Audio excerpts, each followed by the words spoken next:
नमस्कार, मैं चंचल कुमार, प्रवक्ता समाजवादी पार्टी, और हमारे साथ में खड़े हमारे बड़े भाई कमाल अहमद साहब जो सिद्धार्थनगर बासी विधानसभा से आते हैं। मैं जब भी लोहिया आता हूं तो आप एक ऐसे समाजवादी क्रांतिकारी साथी हैं जो बराबर अभी रोजा चल रहा है, रोजा के दौरान भी आप अपने लोगों की मदद के लिए यहाँ पे खड़े हैं। और मुझे बड़ा आश्चर्य होता है कि किस तरीके से एक व्यक्ति अपने जीवन का केवल ये लक्ष्य बना लिया है, हमें लोगों के लिए समर्पित रहना है, समर्पण वाला भाव रखना है। तो मैं आपका पहली बात तो बहुत धन्यवाद करता हूँ, आभार करता हूँ। मैं जब भी कमाल भैया आता हूँ तो मैं अक्सर करके हमारी आपकी मुलाकात होती रहती है, और मैं तो अभी जब वहाँ आजमगढ़ जाता हूँ तो भी मैं अस्पतालों का ही चक्कर लगाता हूँ।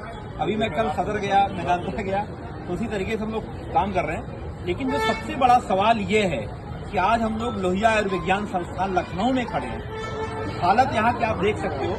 यहाँ पे अगर देखो आप तो कितने ये, मैं अक्सर करके अपने टीवी डिबेट में बोला करता हूँ कि ऐसा कोई दिन नहीं है लोहिया पीजीआई केजीएमसी में जहाँ पर सैकड़ों लोगों को बेड न मिलने की वजह से मौतें होती हैं।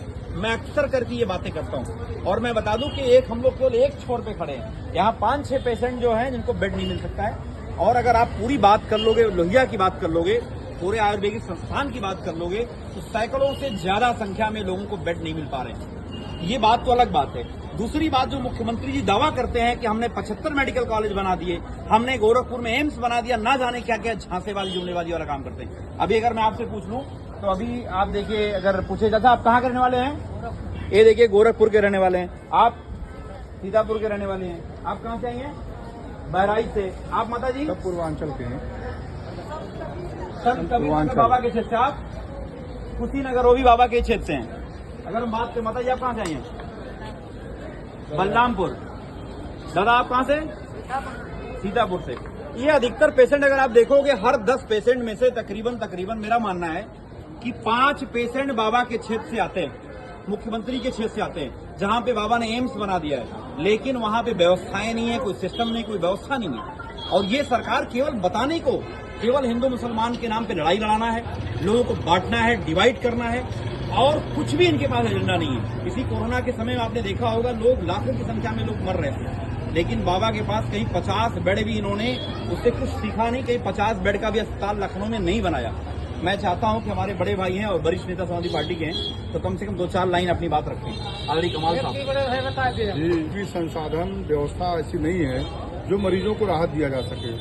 जितने भी जनपद मेडिकल कॉलेज हैं, एम्स हैं, वहाँ मरीज जाता है, मरीज का पर्चा बनाते हैं, और जरा सा भी थोड़ा बहुत देख करके तुरंत रिफर कर देते हैं आरएमएल मेडिकल कॉलेज और पीजीआई रिफर कर देते हैं। अब आप साथियों इस वीडियो के माध्यम से समझो कि पूरा प्रदेश अगर आरएमएल और केजीएमसी लोहिया में आ जाएगा तो लोहिया केजीएमसी पीजीआई क्या हालत होगी। क्योंकि मुख्यमंत्री बार बार ये कहा करते हैं कि हमने फला मेडिकल कॉलेज फला जनपद में बनाया, एम्स बनाया। गोरखपुर की स्थिति, वहाँ एम्स भी है, मेडिकल कॉलेज भी है, लेकिन गोरखपुर के अधिकांश, बस्ती सिद्धार्थनगर गोरखपुर के अधिकांश मरीज क्या कहते हैं, यहाँ पर लोहिया में आकर के इलाज कराते हैं। अगर ये जनपद के सभी मेडिकल कॉलेज अपनी जिम्मेदारियों को समझें, एम्स के लोगों की जिम्मेदारियों को समझें, तो जाहिर सी बात है कि आरएमएल लोहिया पर और केजीएमसी पीजीआई पे भार कम पड़ेगा, जिससे सबको सुविधा मिल जाएगी। लेकिन पूरे प्रदेश की जितनी भी जनता, जो भी मरीज हैं, सबको जनपद वाले मेडिकल कॉलेज और एम्स वाले सब लोग भेज देते हैं, आरएमएल भेज देते हैं। और जाहिर सी बात है, देखिए हम लोग तो लगातार सेवा कर रहे हैं। हमारे बीच में आपके चंचल यादव जी पार्टी के प्रवक्ता हैं, वरिष्ठ नेता हैं, और मैं देखता रहता हूं, चाहे जनपद में रहते हैं तो लगातार अस्पतालों का भ्रमण करते रहते हैं, मरीजों की मदद करते रहते हैं। राम मनोहर लोहिया केजीएमसी और क्या कहते हैं पीजीआई में अक्सर हमसे मिला करते हैं, और एक बहुत जिम्मेदार व्यक्ति है। मुझे लगा कि आजमगढ़ की धरती पर जो है इस तरीके का जिम्मेदार व्यक्ति तो मैंने नहीं देखा कि जो मरीजों को लेकर के 24 घंटा समर्पित रहे। यही हाल हम दोनों भाइयों का है, और लगातार हम लोग मरीजों की मदद करते रहते हैं, चाहे वो आर्थिक मदद हो, चाहे वो क्या कहते हैं एडमिट से पेशेंट से संबंधित रहा हो, चाहे जो भी रहा हो मसला, हम लोगों ने कभी इनकार नहीं किया। लेकिन अफसोस इस बात का होता है कि जहां प्रदेश का मुख्यमंत्री लगातार ये बार बार क्या कहते हैं जुमलेबाजी करते रहते हैं कि मैंने फला जनपदों मैंने मेडिकल कॉलेज बनाए, एम्स बनाए, लेकिन वो एम्स और मेडिकल कॉलेज कहाँ है? अगर मरीज लोहिया में आ रहा तो मेडिकल कॉलेज गोरखपुर का कहाँ चला गया? छोटा सा वाक्य मैं आपको ऐड कर देता हूँ, एक छोटा सा वाक्य। हमारा देवारा बेल्ट पड़ता है आजमगढ़ में, गोपालपुर विधानसभा में। वहाँ पे एक सज्जन ने हमें फोन किया, भैया हमें इलाज कराना है, और वो मैंने कहा आप चले जाओ। 200 बेड का अतरौलिया में अस्पताल बना, बेचारे वहां गए, और ऑपरेशन किस चीज का था, सिंपल सा हाइड्रोसिल का ऑपरेशन। 200 बेड का अस्पताल कहा कि नहीं आप जाइए कि पीजीआई आजमगढ़ चक्रपाणपुर जाइए, तो बेचारे चक्रपाणपुर गए। उनका हाइड्रोसील मतलब मेडिकल कॉलेज की हालत ये हो गई कि वो हाइड्रोसील और बवासीर के ऑपरेशन भी नहीं कर पा रहे हैं। ये हालत हो गई है। अब आदमी आप सोचो, कल्पना करो, लोहिया, पीजीआई, केजीएमसी में इतना भार बढ़ गया है। अगर आप देखो इतनी भीड़ हो गई है।